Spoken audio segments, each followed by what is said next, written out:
secular. But then she says, how could this happen? You know, today I heard, I feel I need a chiropractor. My next door neighbor comes over and invites me. She's speaking English? Her English is very good.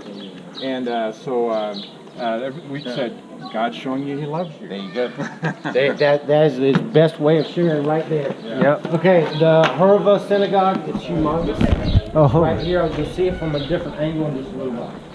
Oh, Herva.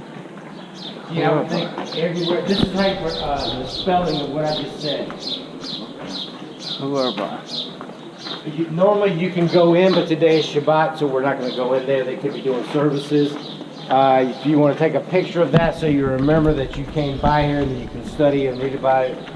It's really old. Everything we're doing here, remember, is destroyed. Come on through, brother. Is destroyed or tried to be destroyed, and then once we get it back in '67, we begin to rebuild. All right, this is the Cardo. It's still continuing. Let's see if we can get that in there.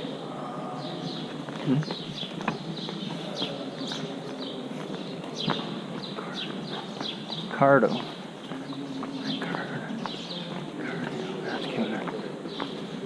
That road level down there, is that what century? This is the same Cardo.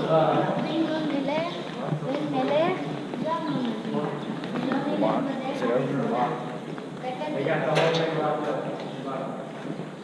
It's the same one. This is the road. Now, you see bedrock over there, and so some archaeologists will go, well, it's no more than 2,200 years old. Well, what's the problem with that? Just because you see bedrock doesn't mean there wasn't something there before the Romans. They could have removed, they might have removed it to rebuild everything. Sure. This is the same street area.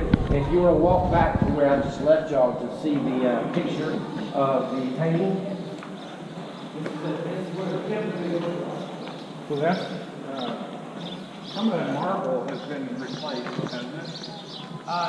Because you can see back there, you can see, that was the real stuff. yes, yet you can see the real stuff. That painting is typical. Don't tell me when you see that.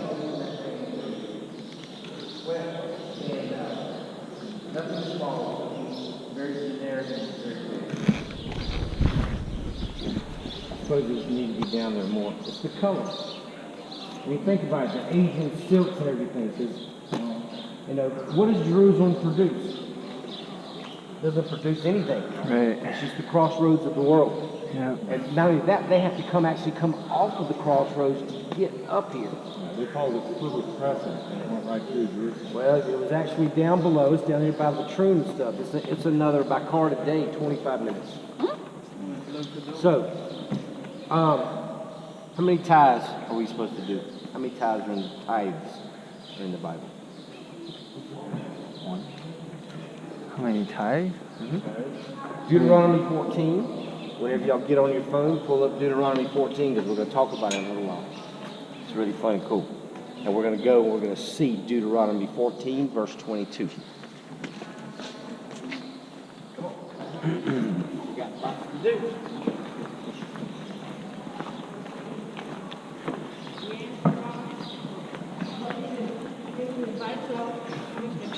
That's one side of the world. This is a whole other side. These are more shops.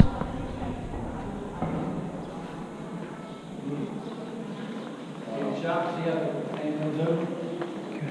The shops are still there today. Okay. Whenever you think of a Jerusalem wall, you see the walls today.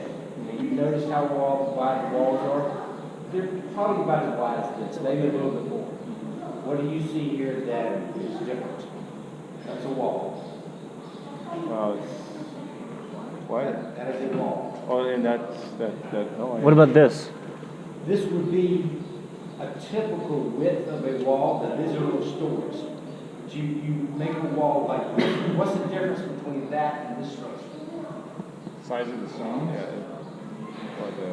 If you have Quarrying is different. a big stick and you undermine this one, what's going to happen to it? It's going to fall apart. Yeah. You can't undermine this one, right? So a typical Jerusalem wall is always built like this. So what's going on with this? Come over here, we'll talk about more.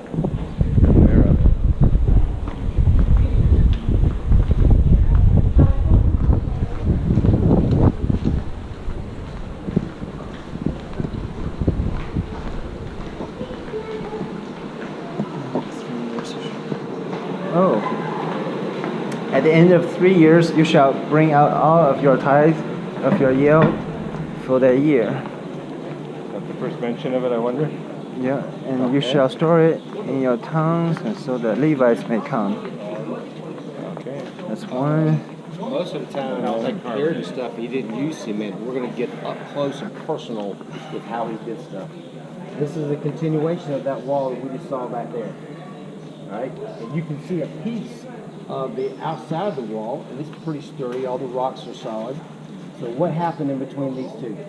Dirt and rubbish and... What's the Bible story is it? This is Hezekiah. Okay, so the Assyrians come and they disperse the 10 tribes, right? And then you've got a guy named Sennacherib who is in control of the Assyrians a few years later. And he's going to come and he sends a letter to Hezekiah. Do y'all know this Bible story? And he tells Hezekiah that he's on his way. But in the meantime, Judah, they dispersed 10 tribes. So you have the tribe of Judah, Benjamin, Shimon, and then the Levites at the temple. That's 4. Who were the 10 up there? I'll let y'all figure that out at a later date. You've got 4 of them down here. They're in Mosul, which is ancient Nineveh. They find this big piece of stela. They call it a stela. This is Sennacherib's personal record of his murder, rape, pillage, smiting, and smoting of 46 Judean towns, the tribe of Judah. And he sends a letter, says, Hezekiah, I'm coming to you. He's coming down to the city of David back over that way. So what does Hezekiah do? What's he got to do? He prays. He's got to do something fast because he knows they're coming with 185,000 men. So they knock over whatever building's on the edge of the wall to make it broad. This is Hezekiah's broad wall. It's indefinitive. This is it. You can't. It's perfect, biblically speaking. Had to be done fast. Nothing else. Yeah. What else does Hezekiah do? The Gihon spring is outside the wall, so he's got to bring the spring inside the city of Israel, the Ir David, the city of David. So he cuts that tunnel. That's the Hezekiah's tunnel. He keeps the water all within the city. Now, when Sennacherib goes to all these other towns, who are they worshiping? Remember, God's not happy. They got these little idols, right? That's right. They're all these little big busted idols. Okay, Sennacherib would go to the first town and he'd kill everybody. And he'd take their idol and he'd put it in a bird cage. With a big horse, that guy would ride to the next one and go, give up or we're going to put your God in the bird cage. When they get here to Judah, what does he announce to Hezekiah and all of them? I'm going to put your God in a bird cage just like I did the rest of these. What does the Bible say happens the next morning? 185,000 men are dead. Why? If there's something called blasphemy, you tell God you're going to put him in a bird cage. Now, what's the evidence besides the Bible and what we see here? On that stela that we find in Mosul, it says, Sennacherib says, I caged Hezekiah up like a bird and nothing else. But every single other city, he gives specific examples of his raping and murdering and pillaging and everything else. It's all on there. We have this secular pagan history backing up the Word of God and the archaeology that we see and touch today. Yeah. I get chill bumps every time I tell this story. Yeah. All right, so you couldn't capture, keep Hezekiah in his city. Is that what he's saying? That would be his normal thing, is this bird cage thing. But he just leaves. All he does is say, I caged him up like a bird. All right? Why did 185,000 men not take that little tiny baby city Didn't of they David kill each down other? there? And the soldiers. The Bible says... That's another story. That's God intervening and taking action. What about King David? Is there not very little evidence for he... This is why the city of David, Ir David, is so important. All this archaeological evidence over the last 16 years that they have found down there, every day is something new. There's these little bull eyes. They take clay and they would stamp it and they would seal, whether it be grain or whether it be the rolled up papers. They'd seal stuff. They're called bullai. There's in the Bible. There's 2 scribes at the time of Jeremiah. They're only mentioned one time. And they have found a room down in the city of David that they find a lot of these bulli with these two scribes' names on them. They're only mentioned once in the Bible during the time of Jeremiah, and they're part of a strategic story. That type of evidence, you cannot come up with another explanation because these names are obscure and they're only mentioned once. And we have their bulli as scribes. Also, so that's been received. And they as did been- recently, fairly recently, find something that said had David's name. Yes. A Tell A Dan. coin or something. that stuff is in other places besides here. Yeah. Right?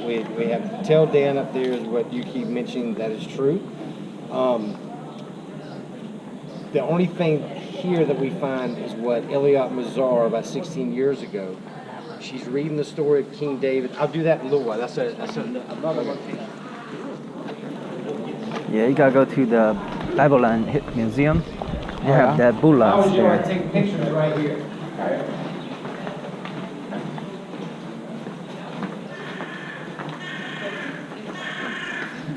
Yep. Remember the sentence that I told you before about you shall break the houses and make a wall of them? So perhaps this is one of the sentences